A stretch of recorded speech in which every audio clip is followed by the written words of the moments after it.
The early 1990s were a time of rapid innovation in gaming. As the industry transitioned from 16-bit sprites to fully realized 3D environments, developers raced to define what the next generation of games could look and feel like. Among the many genres experimenting with this new technology, fighting games faced a unique challenge: how to translate the precision and speed of 2D combat into a dynamic three-dimensional space. In 1995, Battle Arena Toshinden stepped into the ring as one of the first fighting games to fully embrace 3D polygonal graphics. With its flashy special moves, memorable characters, and groundbreaking 8-way movement system, it gave players something they had never experienced before: freedom. Toshinden wasn't just a game, it was a glimpse into the future of what fighting games could be, helping to pave the way for iconic franchises like Tekken and Soul Calibur. Today, we're stepping back to the mid-90s to explore how Battle Arena Toshinden captivated players and pushed the boundaries of its genre. So ready your weapons, choose your fighter, and join us for today's high-energy trip down memory card lane.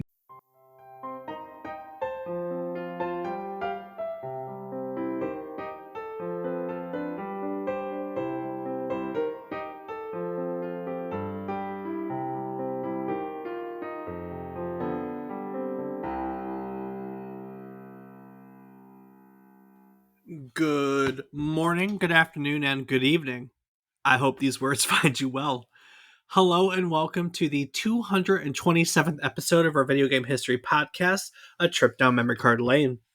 Each week, we'll tell you a story relevant to the current week in gaming history. It can be about a game or the people that have created it.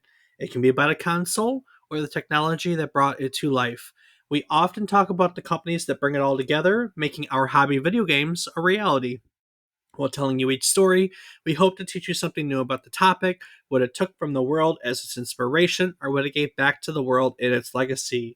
Today, we are discussing Battle Arena Toshinden, a groundbreaking 3D fighting game that showcased the potential of early PlayStation hardware. Released in 1995, it introduced players to fully polygonal fighters in a 3D setting and set the stage for a new era in competitive gaming. I'm David Casson, and as always, I'm joined by my co-host, who'd probably counter every attack with just a pun of his own. He's my brother, Rob Casson. Rob, if you were a fighter in a fighting game, what special move would you bring to the ring? That's a very tough one, Dave. I think that any move that I would use would be the special move, because I'm so special. Any move that you use is the special move. Yeah. That's the pun you went with when I teed you up. That's good. I wasn't going for a pun. That's Not this good. time. You asked me what special move. Every move you have is special? Exactly. All right. I guess, if you say so. Related topic. If you could adopt any fighting style from any fighting game that you've ever played, what do you think it would be? What's your favorite? Magic. Oh, yeah. You can't really beat it if you can't touch someone. I didn't exactly have that in mind. I meant fighting style, but okay, fine. Way to just take that and run with it. Hey, it's one thing you can't really do. Yeah, very true. That is so true. What about yourself? Huh? I like the what's the fighting style in Tekken? Capriola, Capri. You know what I'm talking about? The one that looks like breakdancing that the Tekken guy does. Oh, yeah. I can't that remember one. what it's called, but I always loved that one growing up. I thought Capybara? No, that's an animal. That's an animal. Yeah, no. TikTok keeps trying to sell me on some capybara like idle game that I'm not biting on. So, yeah, no. I don't know. I don't remember what it's called, but that's the one. Breakdancing Tekken style. We're gonna talk a little bit about Tekken in our episode today. This is one Capoeira. Capoeira. Thank you for looking it up. Appreciate that. This game that we're discussing today is one of the steps on the evolution of the 3D fighting genre in the mid 90s when it was a lot of evolution going on. And Tekken's part of that conversation. So we are going to have a little discussion on Tekken. Speaking of Tekken, But before we get there, we have a whole lot of Toshinden to talk about. And even before then, Rob, I'm going to need you to tell our listeners what else happened this week in gaming history. All right, well, kicking it off on January 2nd, 1988, Wasteland debuted on the Apple II, immersing players in a post apocalyptic world where choices mattered and consequences were real. Developed by Interplay Production, this groundbreaking RPG allowed players to navigate a harsh desert landscape while managing a party of desert rangers. Its emphasis on player agency, open ended gameplay, and moral dilemmas set it apart, becoming a precursor to the beloved Fallout series. 36 years later, Wasteland is remembered as a pioneer in the RPG genre, celebrated for its depth and storytelling. And if you'd like to learn more, go check out episode 123. Was that the GURPS? Or was GURPS Fallout? I'm One of those games, I think it was Fallout, borrowed from a tabletop system called GURPS that I always liked that name because it sounds amusing. Indeed it does. Next, on January 1st, 1990, Hugo's House of Horrors was released, marking the debut of the Hugo Adventure game series 34 years ago this week. Developed by David P. Gray, this point-and-click adventure became a cult favorite among early PC gamers for its quirky humor and challenging puzzles. Set in a creepy mansion filled with bizarre characters and spooky traps, players guided Hugo on a quest to rescue his girlfriend, Penelope, using text commands to solve puzzles and progress through the story. Despite its modest graphics and small developmental team, Hugo's House of Horrors gained popularity for its charm and accessibility, contributing to the growing interest in adventure games during the early 1990s and earning a lasting place in the hearts of retro gaming enthusiasts. Gotta love some Hugo. Hugo's the greatest, right? Sure, Hugo's the best. maybe it is. I couldn't tell you, Dave. Next up, on January 3rd, 1997, Blizzard North released Diablo, forever changing the RPG landscape. Set in the cursed town of Tristram, the game featured dark, atmospheric dungeons filled with demons and treasures, procedurally generated for endless replayability. Players could choose between 3 distinct character classes, each offering unique abilities and playstyles as they delve deeper to confront the Lord of Terror himself. Praised for its addictive loot system and cooperative gameplay, Diablo laid the foundation for one of gaming's most celebrated franchises, remaining a touchstone for action RPG fans 27 years later. We compared the original design document to the final game in episode 19, so if you'd like to learn more about the development of the game, give it a listen. And on the topic of what you were literally just doing. Was doing, it's what I'm still doing. Oh, good lord. Last up for this week, on January 4th, 2001, RuneScape was launched, introducing players to an expansive browser-based MMORPG set in the fantasy world of Gielinor. Developed by Jagex, the game became a sensation thanks to its accessible gameplay, which allowed millions to experience adventures, quests, and cooperative play with friends directly from their web browsers. With constant updates and a dedicated community, RuneScape has remained a cornerstone of online gaming for over 2 decades, evolving into a cultural phenomenon that continues to engage both new and veteran players today. If you'd like to learn more, we learned all about its history back in episode 71. Or just, hit up Rob on any day that ends in a Y.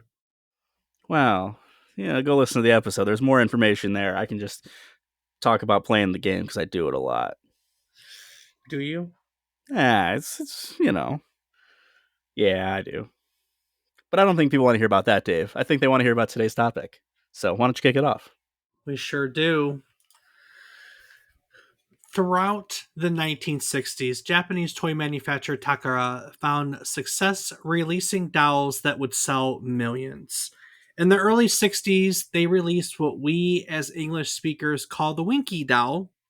And in 1967, they released a Lika-chan doll, which is said to have the same popularity as Barbie dolls in Japan, even to this day. In the 1970s, they found success in science fiction with a series of figures in their Microman line called the Diaclone and Microchange toys. Now, the Microman line is really interesting. It's a toy line, really small scale, that was created as a way to still have toys when plastic was short for various reasons. And so they basically made these really small figurines and they sold them as the Microman line, successfully sold them as the Microman line. And it always fascinates me when companies do clever things like that. Like, there's a practical reason why we have to make small toys, but we're going to make it a thing, you know? Mm-hmm. During this time in the 70s, when they're making these Microman toys, they developed a relationship with Hasbro. They licensed some of Hasbro's toys in Japan as their Japanese distributor. They were, board games like the Game of Life, for example. And so they developed a relationship with Hasbro. In 1984, Hasbro returned the favor. They took their Diaclone and their Microchange lines and rebranded them for Western audiences as the Transformers toys, which, as we now know, based on their current popularity, that was an absolute success. Yeah. Their movies are pretty good too. The movies are pretty good. Okay, Michael Bay. Looking to capitalize on the success of their toy lines, starting with Transformers, Takara started publishing video games based on its own intellectual properties in 1986. And to do so, they partnered with other video game development studios. Their first game was developed by Intelligent Systems Corporation, or ISCO. It was published by Takara in December of 1986. It was called Transformers Mystery of Convoy, although if you look at the box, they misspelled it. The box is COMVOY, but it is Mystery of Convoy. And that was a run and gun that is probably best described as incredibly difficult. It's a little bit interesting, too. At the end of, I think, one of the seasons of Transformers, spoiler alert, first season spoilers, maybe, Optimus Prime dies. And then we find out who in the Transformer movie, but the Transformer movie came out in Japan 4 years after it came out in over here in the States. So they made this game in order to fill in that story gap with Japanese audiences. So there's a reason for it. It did get reviewed well. It was just seen as a licensed cash grab, and it was incredibly difficult, but that's why they got into it. It was designed to fill the gap in the story for Japanese audiences. They licensed their other toy properties too, no doubt. In the 1980s, Takara found success with their Jenny doll, and in 1987, they published a Nintendo Famicom game called The Lost World of Jenny. And throughout the 8-bit and 16-bit eras, they developed relationships with other gaming studios and publishers, one of which was SNK. And Takara worked with their subcontracted developers to port some of SNK's popular arcade series to different platforms. They brought games such as Fatal Fury and Samurai Showdown over to platforms like the Sega Genesis, the Nintendo Famicom, and the Super Famicom, also known as the Nintendo and Super Nintendo to us American audiences. Mm. And it was during this time when they're porting these games over, which would be the early 90s into mid 90s, that Takara had really started to lay out a concept for basically their own game based on similar themes. Samurai Showdown, for instance, was SNK's first arcade fighting game that focused primarily on weapon based combat. And porting Samurai Showdown over to the Nintendo Game Boy was the very first contract job of the newly founded Japanese video game developers Tamsoft. And that contract was the start of a relationship between Takara and Tamsoft, who basically would go on to develop several games for the toy company. So, in the wake of their work on Samurai Showdown, Takara went to Tamsoft looking to concept their own weapon based fighter for the Sega Saturn, which was kind of the thing at the time. That was the platform that was going to usher in a new age of graphics with 3D polygons and everything. That was the first one that was announced that kind of did that. Even before we saw the PlayStation and the Nintendo 64, the Saturn was the one that everyone was excited about. But in late 1993, with that being said, Sony then announced their new console, which was going to be the Sony PlayStation, and Takara decided to make the change over to the PlayStation platform. And this change kind of ended up being a little ironic, so to speak, because at E3 1995, when Toshinden, which roughly translates to fighting gods, I found somewhere, when Toshinden was announced to the world, it was promoted as a Saturn killer. It was going to be advertised in direct competition with Saturn's fighting game that was supposed to usher in a new age, which was called Virtual Fighter. In fact, the early marketing mascot for the Sony PlayStation was originally known as the Polygon Man, and the Polygon Man, which was on some of like the marketing material that was brought to E3, ended up being really really unpopular with consumers and executives at Sony. There's a story that Ken Kutaragi himself, which was the PlayStation guy, wasn't even aware of the Polygon Man. He was something made by the marketing department that didn't really put him in a loop on it, and it was just an awful character. So it was printed on some of the material. The backlash to it from Kutaragi and some of the people who saw it at first was so widespread that they quickly shelved the character and they replaced it with one of the fighters from Battle Arena Toshinden. When the PlayStation was announced, one of these characters was pretty much its mascot. Like, this was the game that was supposed to usher in the new age for the Sony PlayStation. Right. Prior to this, though, again, we just had two companies, Takara and Tamsoft, and they're laying down their plans for their own weapon based fighter. And it's important to remember that really everyone that's doing this work, the Virtual Fighter guys, Sega, Takara, Tamsoft, Sony, everyone is treading new territory because really this is the point in time in video game history when the whole world is transitioning into 3D polygons. The release of the Sony PlayStation, the Sega Saturn, and the Nintendo 64, that's when they were released to the world. This is that time. And we've talked about that period before in our episodes on Yu Suzuki, which include the Afterburner and Shenmue episodes, because Suzuki and his team at Sega AM2 made Virtual Fighter, which, again, direct competition to this, so we're kind of bringing it all together. Virtual Fighter was released in December of 1993 in arcades, and when the Sega Saturn was released in November of 1994, Virtual Fighter is almost sold at a 1-to-1 ratio with the Saturn in Japan, which is really freaking impressive. Yeah, it is. So that's the game that people were buying the Saturns for, because we had never seen 3D polygon graphics. Our minds were blown by 3D polygon graphics. So you've got to understand the context that this is all happening. The world is super excited for this transition to 3D, no doubt driven by these fighting games that were among the earliest and most popular games to step into three dimensions. So as Takara is watching the excitement building over three-dimensional fighting games, while they're porting over SNK games like Samurai Showdown, rather, they're just thinking to themselves, we can do this. You know what I mean? Mm-hmm. So basically, they make plans to enter the arena, so to speak, and throw down with all the companies looking to capitalize on this excitement as these arcades, because Virtual Fighter was an arcade in the beginning, as all these arcades transition into the Sega Saturn. But then again, as we mentioned, Sony announces their intention. And as we've seen in the past, many companies just jumped. I mean, jumped at a chance to work with Sony. Sony was an absolute trailblazer in the technology world and one of the biggest companies in the world for technology at the time.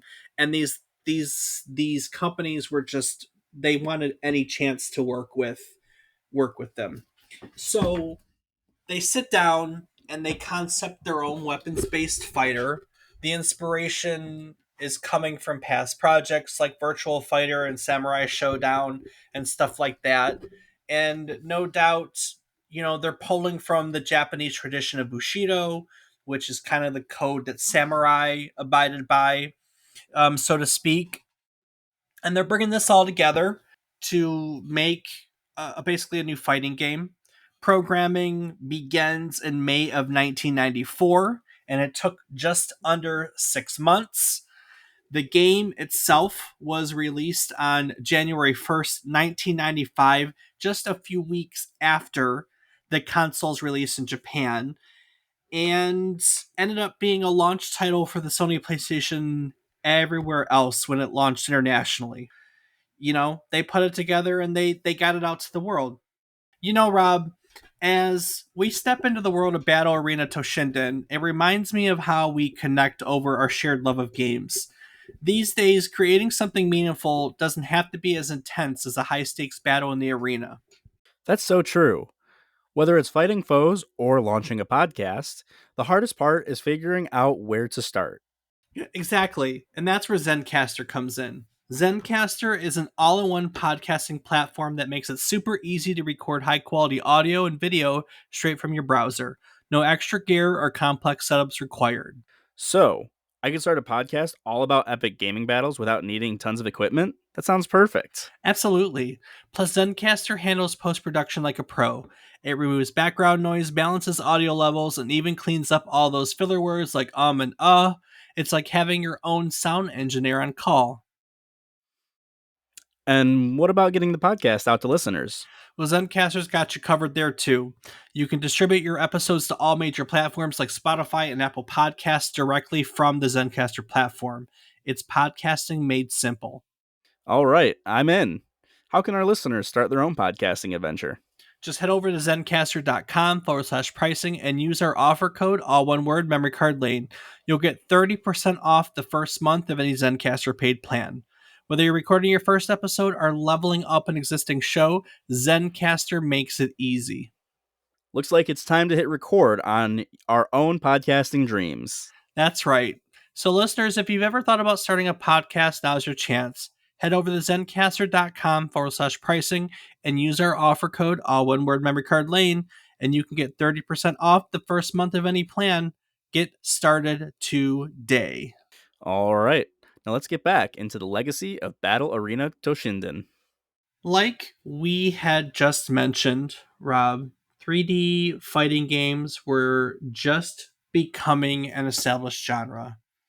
In 1993, Virtual Fighter sort of brought fighting games into 3D with 3D polygon characters.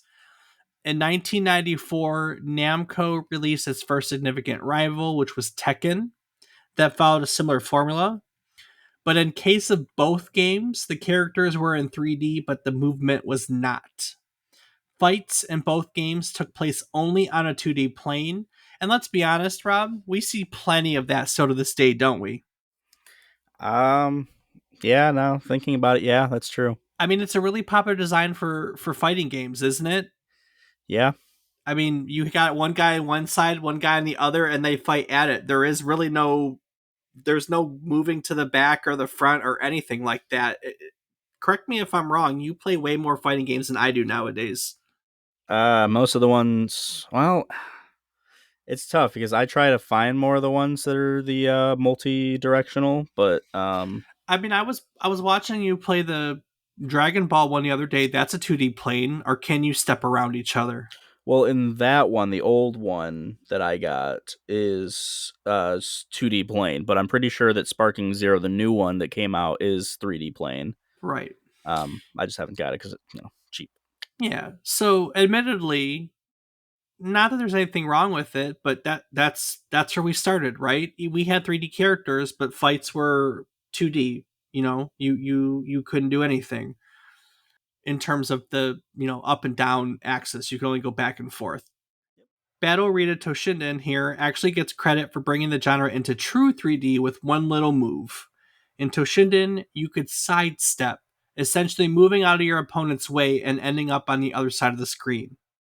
So while we weren't fighting in 3D the way you're probably just talking about, Rob, the way we think of modern gaming, where you can move in all directions and you're fighting around each other, that little move, that little sidestep, meant that the genre finally literally moved into 3 dimensions, right?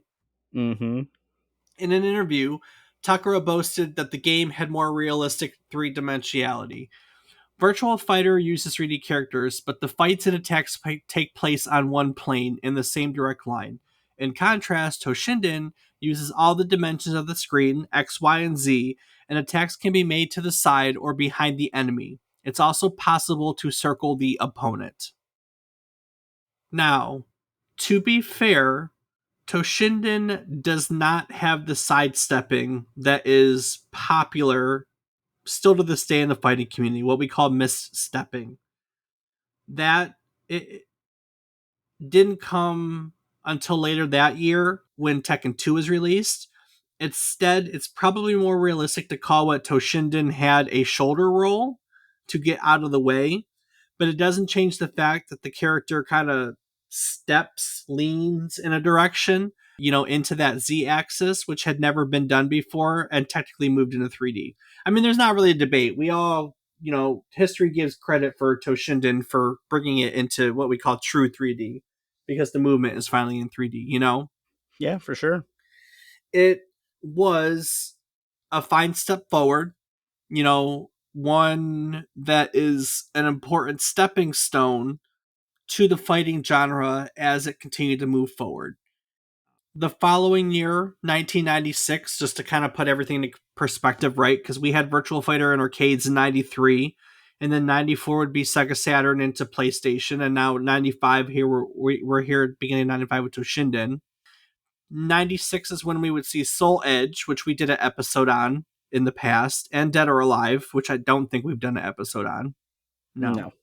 So there was a lot going on to advanced fighting games in the mid 90s. I mean, the early 90s is when we got Street Fighter, and Street Fighter 2 would have just come a few years earlier. So we had just gotten that, which was a big leap, and now we're leaping, into 3D. So there's a whole lot going on. The excitement over the first game in the Toshinden series really meant that it was time to introduce it to as many audiences as possible, right? Funny enough, Rob, the game was advertised as the Saturn Killer, as we talked about, but by the end of 1995, in November, if I'm not mistaken, it was ported over to the Sega Saturn platform. Wow. So much for exclusivity. That's great. Not only was it ported over to the Sega Saturn by the end of the year, it was ported over as Battle Arena Toshinden Remix. It had some new content, which included a new character and a story mode that also had some dialogue and voice acting. So the Saturn got a better version of the game than what the PlayStation people had. That's a slap in the face. Wow. In March of 1996, it gets ported over to the Game Boy, and a month later, in April, it gets ported over to PCs. They had an MS DOS release too. So, interestingly enough, when the game was released outside of Japan, it was published by different publishers. The international PlayStation release outside of Japan was published by Sony. The Sega Saturn release was published by Sega, and the Game Boy release was published by Nintendo. This makes this game incredibly rare in that it was published firsthand by all the major console manufacturers of its time. You will be hard pressed to find another game, I don't even know if one exists, that the same is the case, which is really fascinating. Yeah. The silly little things that me, and I like my little trivia stuff. Of course, when Battle Arena Toshinden first came out, it was popular. There was a lot of excitement around it and the fact that fighting games were moving into 3D, so it was popular. They capitalized on this popularity in other ways than porting it to other platforms. There were manga tie-ins from the very beginning. The character designer who drew the characters for this game was a well-known character designer. He had worked on a few animes and a few, nothing that we really know. I looked up his stuff, but he worked on a few animes and he had worked on other games or will work on other games. They had him do the character design for the game, and then he had a manga, do the characters for the manga. They did a manga tie-in. They made drama CDs that acted as prequels to the game. That's interesting. I don't know if I've ever seen that listed quite put that way before. You own any drama CDs, Rob? I can't say that I do. You don't own any drama CDs? What Yeah, I the? know. It's crazy. I know. I I see drama CD and all I can think of are like I mean they are radio dramas, right? Like the War Between Worlds or what have you. But it's Yeah. just funny because I don't know if I've ever seen them referred to as drama CDs. Yeah, I couldn't say I don't that know. either. I don't know what else they would be called though. There was an anime brought out the following year in 1996, so they had this whole multimedia deal going on for Toshinden, no doubt. The game ended up selling what numbers I could find 1.3 million copies, which was solid numbers for a launch title for the PlayStation. I think 500,000 qualified as greatest hits. Actually, I think it's 150,000 now that I'm remembering it. So definitely ended up as a greatest hits title, with the green case and what have you. Since the first game took only roughly 6 months to make, they wasted no time getting another game out, and Battle Arena Toshinden 2 was released in December of 1995. They added new characters, they changed some of the mechanics to make the gameplay faster, but ultimately it fell flat. I looked at a bunch of reviews for it. Generally, people felt that it was just too similar to the first game. So more of the same, right? But nothing exciting enough to go right home about. The company actually doubled down with the concept of adding content to Sega Saturn releases because when they released this game for the Sega Saturn, they made some adjustments to the game and they released it as Battle Arena Toshinden Ultimate Revenge Attack URA. It's Battle Arena Toshinden URA, which is Ultimate Revenge Attack. Unfortunately, it was received even worse than its PlayStation counterpart due to poor performance. And again, people were like, there's nothing new about this. So the series really wasn't moving forward in any way, shape, or form. So we're 2 years, 2 games, not much. The first one was exciting, nothing with the second one.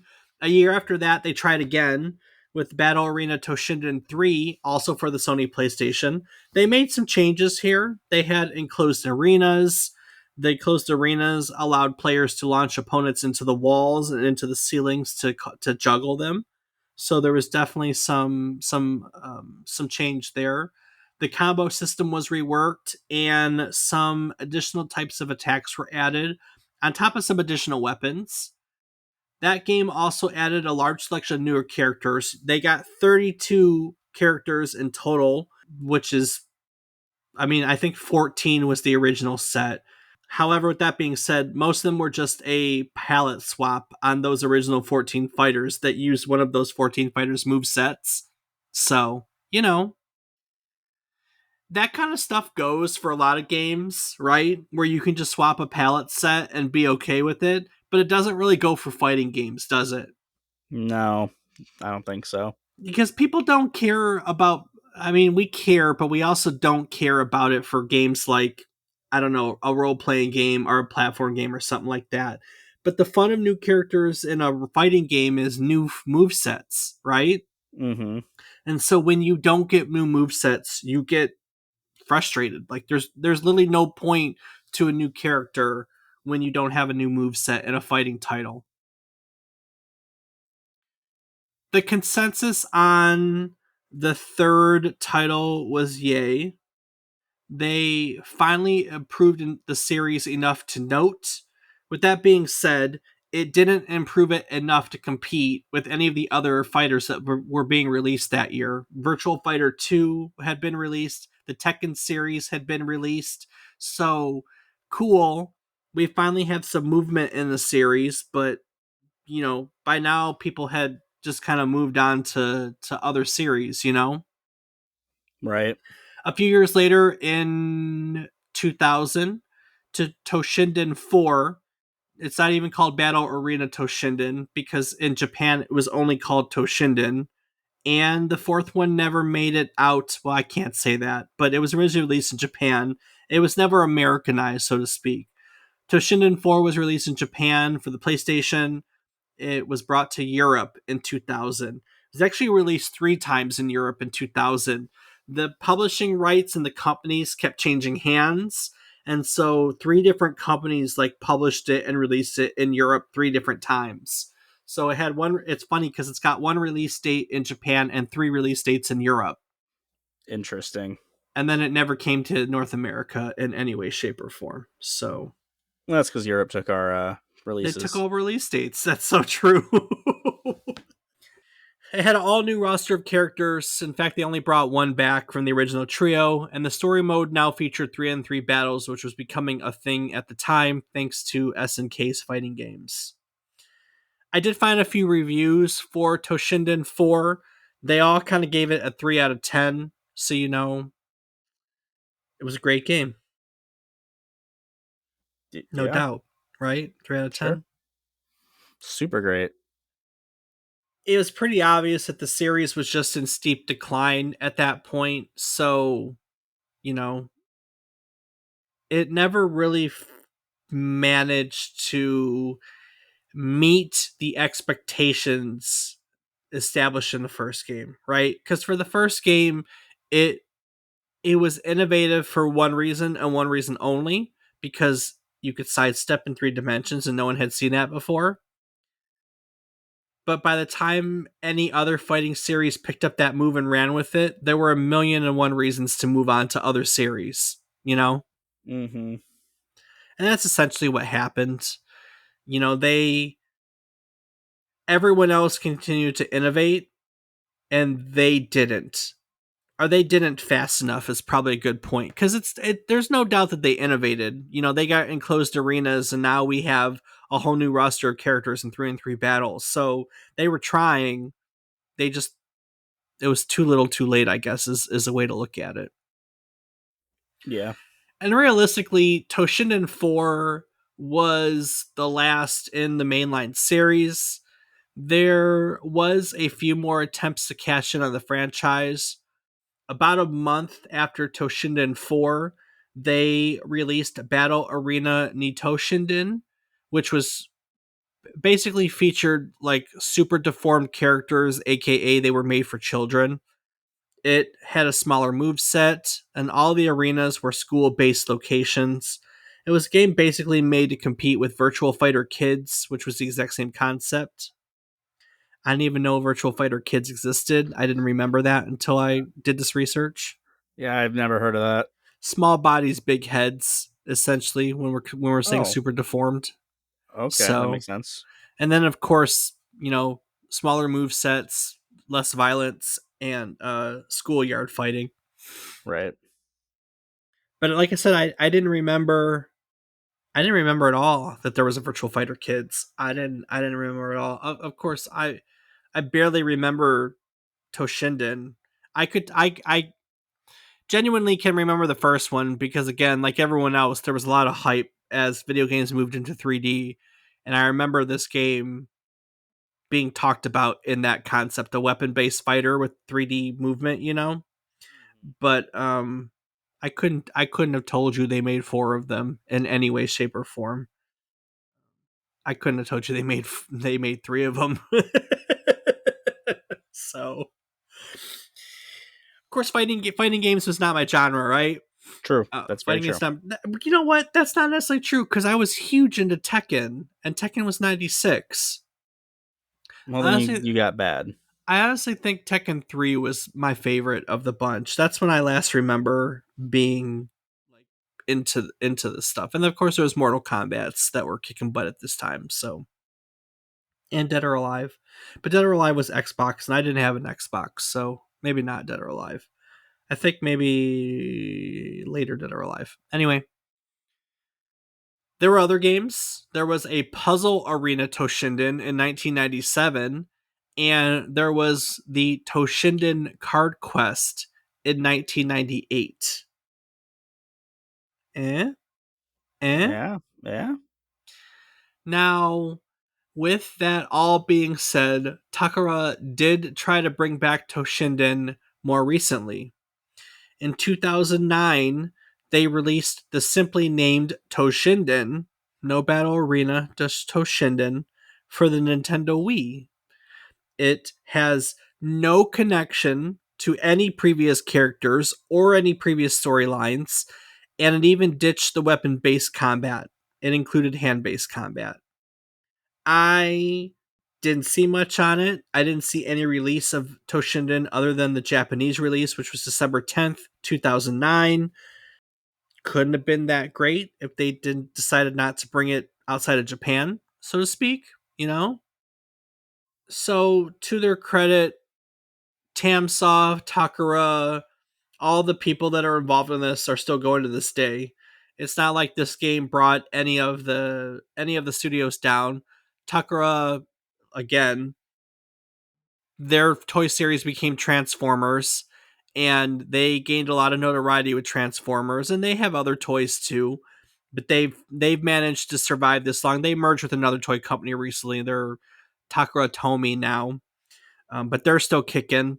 And Tamsoft, their little contract company, they've been making video games for other companies, a lot of anime tie-ins ever since. They're still going. So both studios are still doing things and still making things. And so this was just, not only was it a stepping stone for the 3D fighting genre, it was a stepping stone for genuinely both Takara and Tamsoft, in their video game development journeys, but not the last stepping stone or last rung on the ladder by any stretch of the imagination. You know what I mean?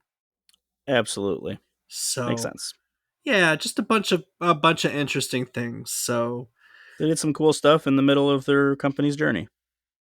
they did well, and they kept making games for the licensed stuff. Transformers. Not now, because when it became a Hollywood thing, of course, that went in a different direction. But they just kept making stuff for their video games for their licensed properties, and then Tamsoft just kept working for them, and then they were all doing anime tie-ins with toys and video games and so on and so forth, and everyone just kept kicking. They're all still operational today, which honestly, I like hearing stuff like that, because if you think about it, we don't get to enjoy that very much anymore, right? Like, we do a lot of on the American side of things, because it's such a, not that it's not Japan, but the culture's different. It's such a business. Think about how many studios were closed, like even good studios that were just closed for money reasons. Right. They made good game, good game, good game, but oh, we don't want to pay for this office space, so we're going to close this studio and to bring it over to this office and rename it EA Redmond, or Blizzard Manchester. You know what I mean? Like, you hear crap like that all the time, where these story development studios, even though they're producing good games, they get eaten up by bigger studios, are just dissolved for no good reason. And here we have a company that started in, Tamsoft was 1992, and they're still kicking, Yeah, for sure. which is nice. It's nice to hear things like that. All right, well, Hyperdimension Neptune. That's their other series that Tamsoft does. Gotcha. I've seen them online before. I Anyway, can't have. so a lot of other things happen here in the mid 90s. We talk a lot about how Virtual Fighter was another important step in the series, and I would encourage you to go look at the history of Virtual Fighter. We talk a little bit about it. Actually, we talk about it in the Afterburner and the Shenmue episodes, which are on Yu Suzuki. Virtual Fighter was done by that same team too. So if you want to learn more about the context in which this was all created, go check out the Afterburner or Shenmue episodes. And of course, you can do so by going to our website, which is www.memorykernlane.com. And Rob, what else can people do on our website? You can find a calendar of our future episode topics. You can find a link to our Discord where you can come chat about our topics with Dave and I. You can find a link to our Patreon where you can help support us and get access to ad-free and unedited versions of all of our episodes. And you can find links to our social media where I am on several platforms as Rob_O_Raptor and Dave. I can be found on various platforms as David is Wrong. Each week, ladies and gents, we'll tell you one story relevant to current week in gaming history. It can be about a game, about a console, it can be about a person, a technology. Heck, we've done it on a museum before. I just find one topic that has a date relevant to this publication week and I roll with it. While doing so, we hope to teach you something new about the topic, what it took from the world as its inspiration, or what it gave back to the world as its legacy.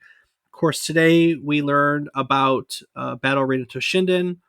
The beautiful part about what we do each week is when I sit down to research new episodes, I learn things. And I get super excited when I learn new things. And because that means I get to teach you all new things. It's this beautiful cycle of me learning and teaching so you can learn. And in recognition of that cycle, we like to talk about what we've learned every week. So, Rob, what did you learn today? Well, I think that my favorite takeaway is that the game was designed to be a killer of the Saturn, and then the Saturn just kind of gave the PlayStation a big ol' FU and got better content. Yeah. That's just fantastic. Yeah. Yeah. Yeah. So that's my big takeaway. What about yours, Dave? I think that's a good one. I like the little anecdote about how Polygon Man got bumped for one of the characters from this as a mascot. I think that's a fun little tidbit I didn't remember. I did remember that the PlayStation went through several mascots. I just didn't really I've never really paid much attention to that iteration, and to know that this was Polygon Man into was one I can't remember the character, but that was my takeaway. I do want to say though, I think that um I while it's interesting that the first Toshinden came over to the Sega Saturn and with the better content, it's ironic because the second one, the Ultimate or Revenge Attack URA, was noted for having worse performance because it got better textures that slowed down the frame rate. Oh, So you get some, you lose some, basically. yeah, yeah, that's about it.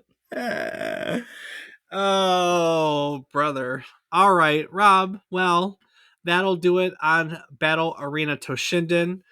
And before I look back and look ahead into next week, is there anything that you would like to add to today's episode? As always, I want to take a quick moment to say thank you so much to all of our listeners. It means the world to us to have you along, and we hope that you enjoy learning about these topics with us. So thank you much, and hope you continue to listen. All right, ladies and gentlemen, that brings us to the end of our journey through the history of Battle Arena Toshinden. From its groundbreaking 3D gameplay mechanics to its legacy as a fighting genre pioneer, Battle Arena Toshinden left an indelible mark on gaming history. It introduced players to a new dimension of combat, combining weapon based gameplay with a new movement system that set the stage for future titles. We hope today's episode gave you a deeper appreciation for this trailblazing game and its place in gaming history. Next week, we're trading the battlegrounds of Toshinden for the apocalyptic landscapes of Darksiders.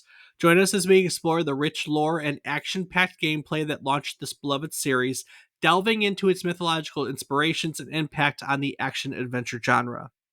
So prepare for epic battles and a journey through the end of days as we take next week's trip down memory card lane. Do the thing. Skibidi dap dap dap doo.